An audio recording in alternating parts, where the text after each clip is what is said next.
भारत के महान गणितज्ञ श्रीनिवास रामानुजन ने गणित में कई ऐसे फॉर्मूले दिए जिनकी वजह से उन्हें संख्या का जादूगर भी कहा जाता है और अपनी प्रतिभा और मौलिक तर्क शक्ति से उन्होंने गणित में कई महान खोजें की। सिर्फ 12 वर्ष की उम्र से उन्होंने बिना किसी औपचारिक शिक्षा के मैथमेटिकल थ्योरम्स यानी गणित के सूत्रों की खोज शुरू कर दी थी। उन्होंने 32 वर्ष के अपने छोटे से जीवन में गणित के करीब 3900 सिद्धांत बनाए जिससे गणित के सवाल हल किए जाते हैं और इन्हें शुद्ध गणित की भाषा में आइडेंटिटीज और इक्वेशंस कहते हैं। इनमें से कई सिद्धांत रिजल्ट तो सही देते हैं पर उनके प्रोसेस पर अब भी रिसर्च जारी है। रामानुजन के विचारों की श्रेष्ठता यही है कि वो अपने वक्त से बहुत आगे की सोचते थे। रामानुजन के रिसर्च पेपर कई बार पत्र पत्रिकाओं और जर्नल्स में नहीं छपते थे क्योंकि संपादक उनकी थ्योरीज को समझ ही नहीं पाते थे, पर बाद में उन्हीं सिद्धांतों से मैथ्स, फिजिक्स और एस्ट्रोनॉमी की बड़ी बड़ी समस्याएं सुलझाई गई। वर्ष 1919 में उन्होंने एक सिद्धांत की खोज की जिसे मॉक थीटा फंक्शन कहते हैं। यह असंख्य यानी इनफिनाइट होने वाली गणना यानी कैलकुलेशन की समस्या को सुलझाने में काम आता है। लंबे समय तक इसे समझने के लिए दुनिया भर के वैज्ञानिक मेहनत करते रहे और वर्ष 2002 में पता चला कि ब्रह्मांड की सबसे बड़ी पहेली कहे जाने वाले ब्लैक होल को समझने के लिए मॉक थीटा फंक्शन का प्रयोग ही जरूरी है। यानी रामानुजन अपने समय से 83 वर्ष आगे चल रहे थे। अब इस फंक्शन का इस्तेमाल ऐसी चीज की गणना के लिए भी किया जा रहा है जिसका ग्रोथ पैटर्न समझ में ना आ रहा हो। जैसे कैंसर हो जाने पर शरीर में कोशिकाओं की वृद्धि रैंडम होती है, यानी पता ही नहीं चलता कि कैंसर किस तरह से फैल रहा है। ऐसे में इसका इलाज बहुत कठिन होता है। अब रामानुजन के फॉर्मूले की मदद से यह तय किया जाता है कि कैंसर पेशेंट को कब और कितनी दवाई दी जाए।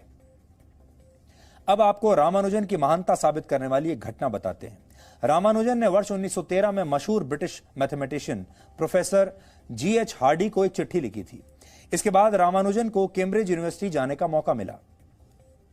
प्रोफेसर हार्डी के मुताबिक गणित के जिन सूत्रों को सुलझाने में बड़े बड़े गणितज्ञों को भी 5 से 6 घंटे का समय लगता था, उसे सिद्ध करने के लिए रामानुजन सोचने का भी वक्त नहीं लेते थे।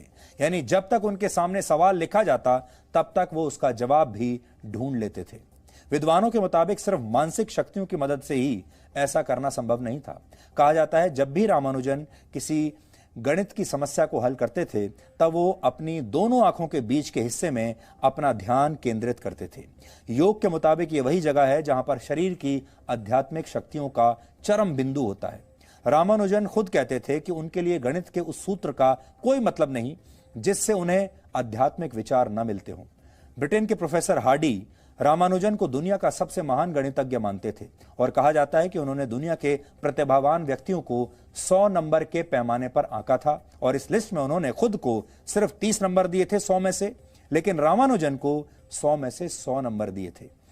आप इसे भारत की प्रतिभा को दिया गया महत्वपूर्ण सम्मान भी कह सकते हैं। कई विद्वान मानते हैं कि ब्रिटिश भारत का नागरिक होने की वजह से रामानुजन को वो सम्मान नहीं मिला जिसके वो हकदार थे। अगर रामानुजन का जन्म भारत के बदले उस समय यूरोप के किसी देश या अमेरिका में हुआ होता तो शायद बहुत पहले ही उन्हें नोबेल पुरस्कार मिल गया होता और उन्हें आधुनिक दौर का सबसे महान गणितज्ञ भी मान लिया गया होता। हालांकि ये रामानुजन की असाधारण प्रतिभा ही थी जिसने ब्रिटिश शासन के बावजूद उन्हें इतना कामयाब बनाया। आज भी हमारे देश के कई बच्चों को गणित से बहुत डर लगता है। आप में से भी ज्यादातर लोगों को स्कूल में, कॉलेज में गणित से बहुत डर लगता होगा और हो सकता है आज भी आपके घर में कोई ना कोई बच्चा ऐसा हो जो मैथ से बहुत डरता होगा। गणित का नाम सुनते ही मन में डर पैदा हो जाता होगा और गणित के डर की वजह से ही कई बच्चे इससे दूरी बना लेते हैं, इसे पढ़ते नहीं और इससे बच्चों के ज्ञान में कमी आती है। ये एक प्रकार की चिंता है जो उनके मन में बैठ जाती है। इसे मैथ एंजाइटी भी कहते हैं। एक स्टडी के मुताबिक अमेरिका के 93% लोग गणित को लेकर थोड़ी या ज्यादा चिंता जरूर करते हैं और भारत में भी लगभग 10 लाख छात्र इससे पीड़ित हैं। भारत में 14 वर्ष से लेकर 18 वर्ष तक के युवा दूसरी कक्षा के स्तर का गुणा भाग भी नहीं कर पाते। हालांकि मैथ्स के डर का इलाज संभव है। शिक्षक चाहें तो बहुत ही क्रिएटिव तरीके से, आसान तरीके से इसे पढ़ाकर बच्चों का डर दूर कर सकते हैं और उन्हें प्रेरणा दे सकते हैं। छात्रों के लिए भी जरूरी है कि मैथ्स को समझने के लिए वो हमेशा सवाल पूछते रहें। मैथ्स के सिद्धांतों को रटने की बजाय उसे समझने की कोशिश करें। और सबसे आखिर में माता पिता भी इस बात का ध्यान रखें कि हर बच्चा अपनी रफ्तार से ही सीखता है, सबकी रफ्तार अलग अलग होती है। दूसरों से अपने बच्चों की तुलना ना करें और अपनी उम्मीदों का बोझ अपने बच्चों पर बिल्कुल ना डालें। इसलिए रामानुजन की कहानी आज हमने आप सबको सुनाई ताकि आप सबके मन में भी अगर गणित को लेकर कोई डर है तो उसे दूर किया जा सके। और दूसरी बात यह कि दुनिया में कामयाबी के लिए आप कितने भी गणित लगा लीजिए, आप जाति का गणित लगा लीजिए, संप्रदाय का गणित लगा लीजिए, कोई और गणित लगा लीजिए, लेकिन मेहनत का और मेरिट का जो गणित होता है उसे कोई नहीं बीट कर सकता। हालांकि आज बच्चों के लिए कैलकुलेटर से लेकर कंप्यूटर तक सब कुछ है, कोचिंग क्लासेस हैं, ऑनलाइन क्लासेस हैं, एप्स हैं और माँ बाप भी पहले की अपेक्षा कहीं ज्यादा पढ़े लिखे हैं। फिर भी इन्हें गणित से डर लगता है, जबकि रामानुजन ने इन सुविधाओं के बिना ही बिल्कुल सटीक गणना करना सीख लिया था। उन्हें कोई ट्रेनिंग नहीं मिली थी, उनके जमाने में ऑनलाइन क्लासेस नहीं थी, एप्स नहीं थे, कोचिंग क्लासेस नहीं थी।